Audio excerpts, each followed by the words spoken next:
Italian Wine Podcast. Chin Chin with Italian wine people. Hello, this is the Italian Wine Podcast. My name is Monty Waldin. My guest today is Lynne Sherriff, Master of Wine. Go on, tell us a bit about yourself. Your CV is longer than a Bible.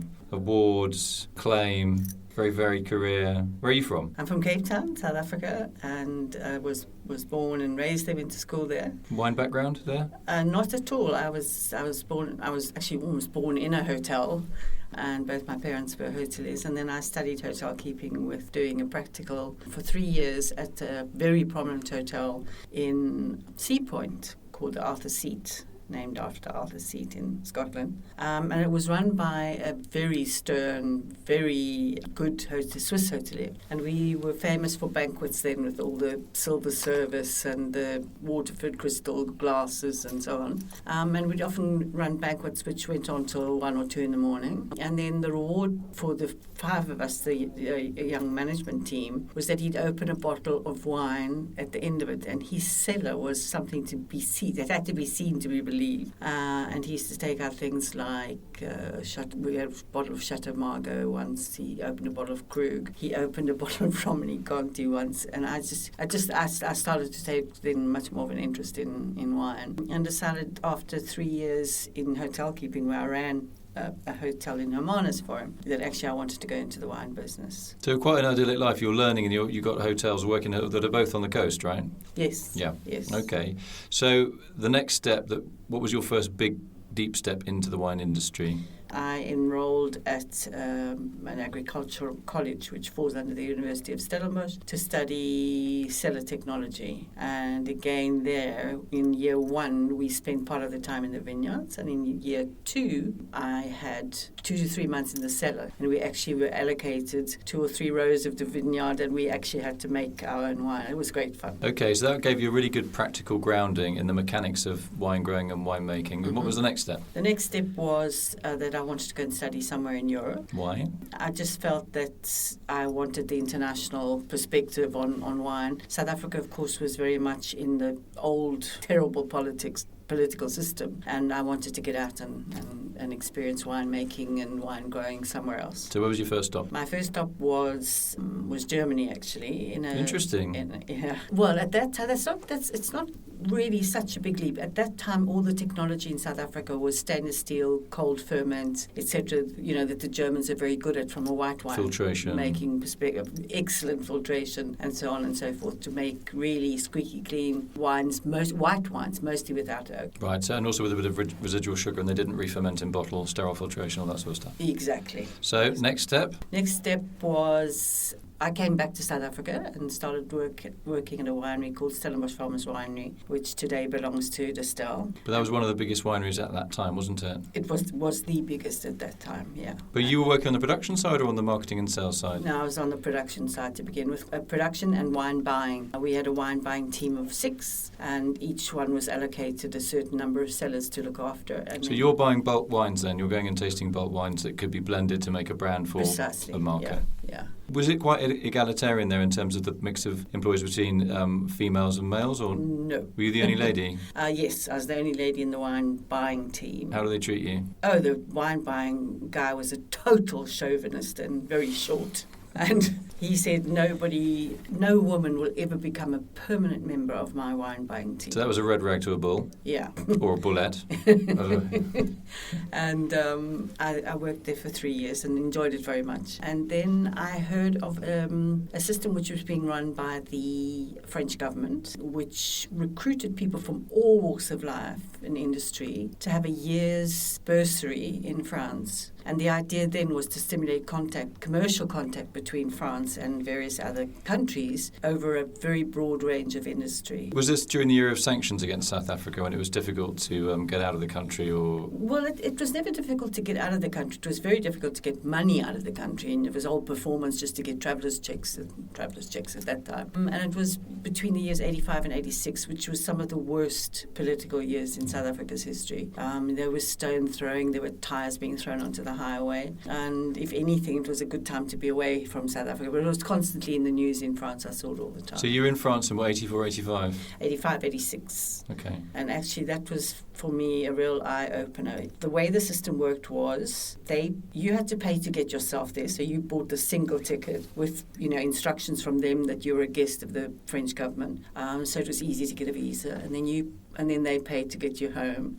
But what they did do was they covered all hotel, train, taxi, meal arrangements whilst you were there. And I was in France in all the different wine-growing regions for a year. And on my very first... So you were fact-finding, basically? Yeah, but it was for them probably a very good commercial investment, because when I came back, I had decisions to influence things like barrels, for example. And so we had been buying at Niedeburg, for example, all our barrels from Germany or from Slovenia or from Hungary. And when I came back, I said, no, we've got to look at French barrels. And so we started working with all the barrel makers, Demtos, Segon Marot, and so forth. And so, barrels today cost between £600 and £900, or euros a piece. So it was an investment certainly for Stellenbosch Farmers Winery and for France that paid off in my case. But I was there with some people from the dairy industry and, Yeah, it was farming in general. Wine was just part of the mix. Yes, exactly. So what was the next step? Well, my very first, it was such an eye-opener. My very first stop was Bordeaux. And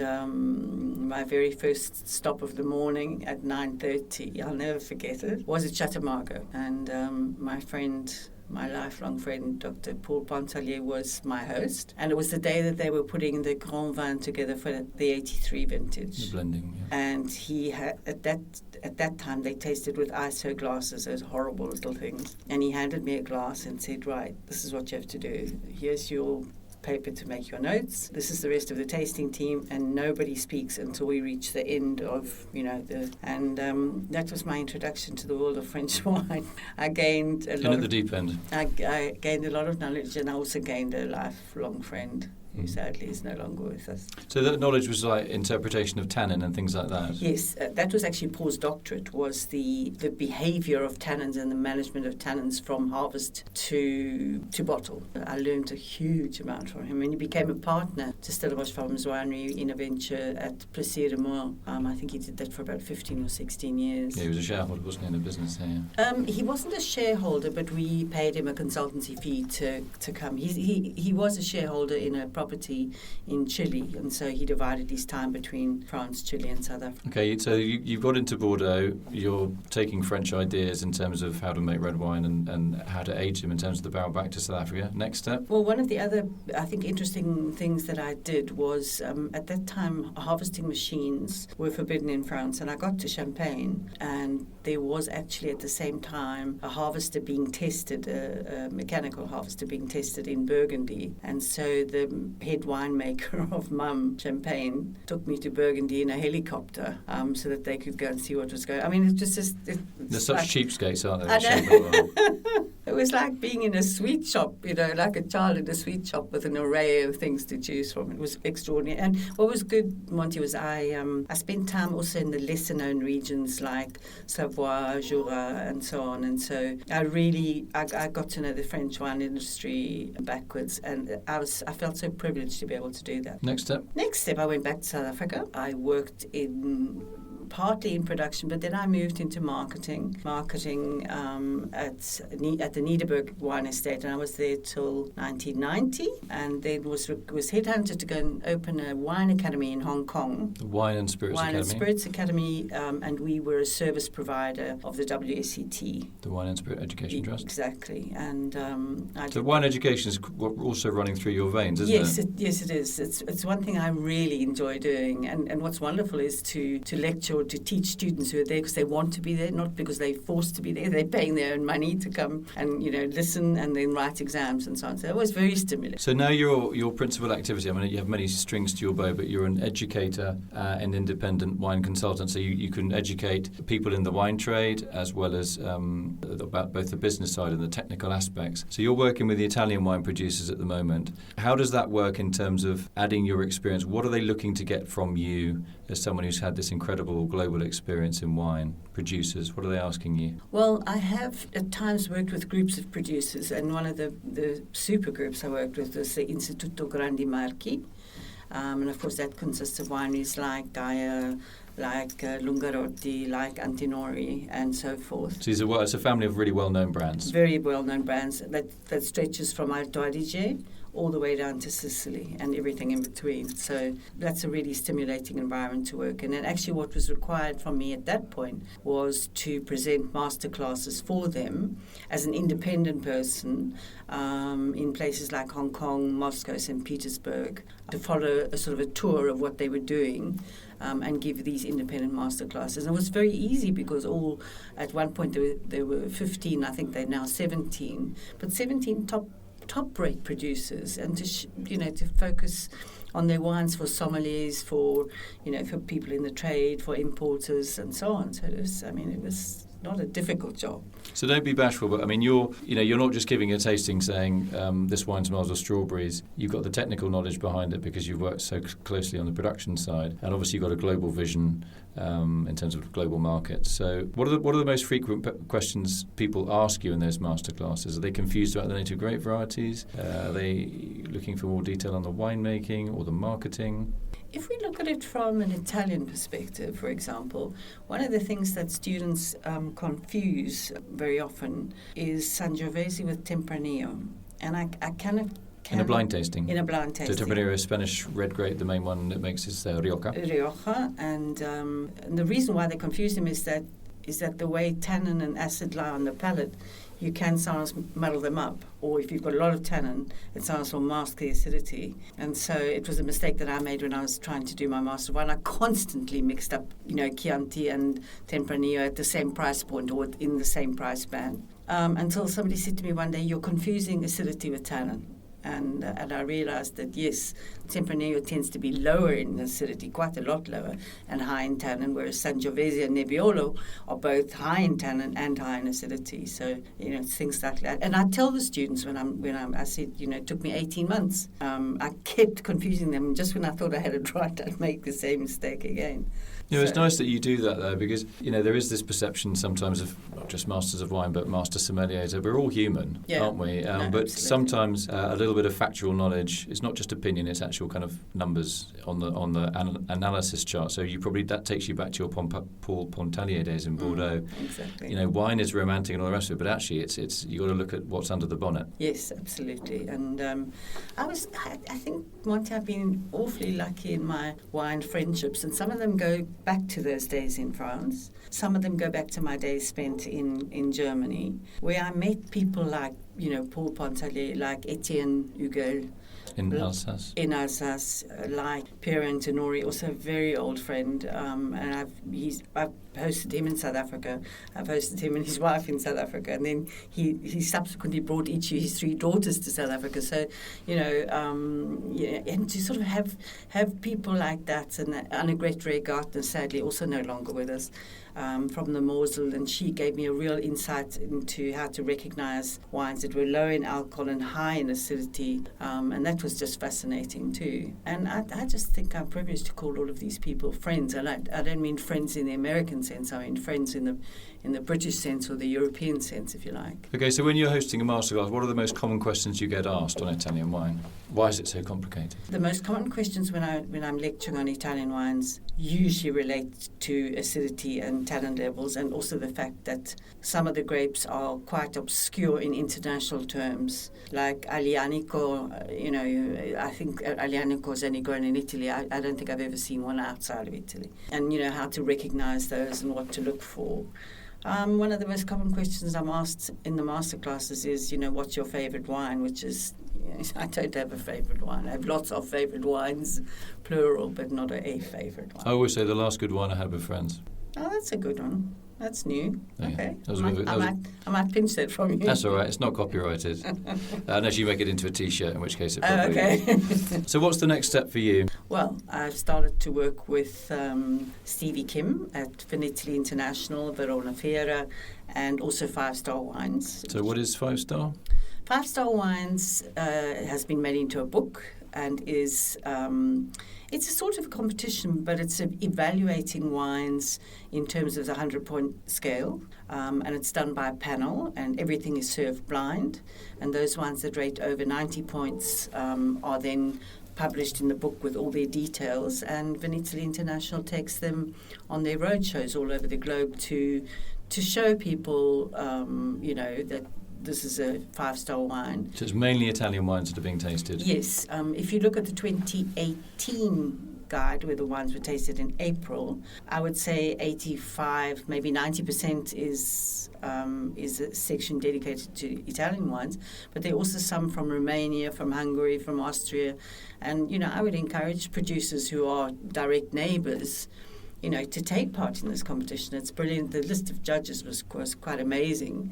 And then, to mainly encourage Italian producers to take part so that they can get their wines better known in the countries they would like to be better known in, such as Russia. In China is, of course, a whole different ballgame, but, definitely in Russia and other parts of Asia, because, Vinitaly, Verona Fiera, they take this roadshow all over the globe, really, and to the United States, which is a key market too. So how's that developing, the States, for Italian wine, or initiatives run by? So Verona Fiera is the company that owns Vinitaly. It basically organises Vinitaly and other trade fairs on sofas and things like that.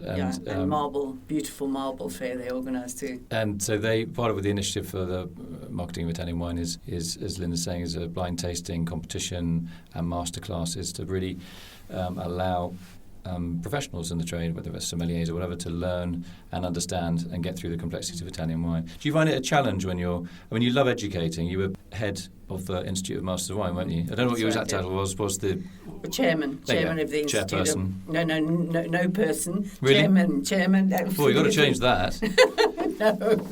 No, I was quite happy just to stick with chairman. I think chairperson sounds strange. But how do you change your register if you're talking to fellow masters of wine? You probably have one way of talking, and when you're talking to, say, slightly greener, younger students or somms or whatever it is, whether they're Italian or even from Australia or wherever, do you change the way you speak, or do you always speak in the same way, so you don't confuse people? Or well, one thing I try never to do is to talk down to students, because I think that's a key mistake.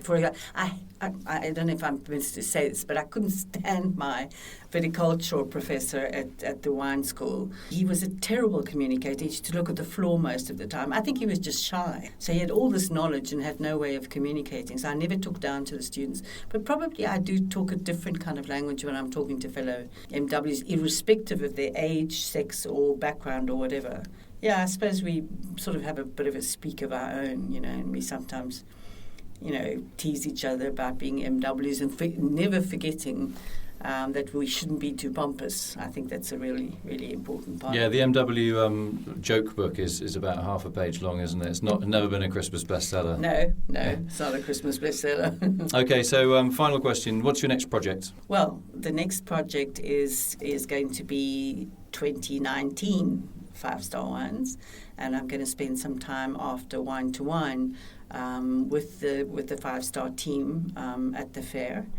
Which is a business-to-business trade event? Yes, that's Wine correct. to Wine? Yeah, and just sort of doing some planning and finalising the judges. And what I liked, what attracted me in the first place when Stevie came to talk to me about it, is the fact that she gets international judges.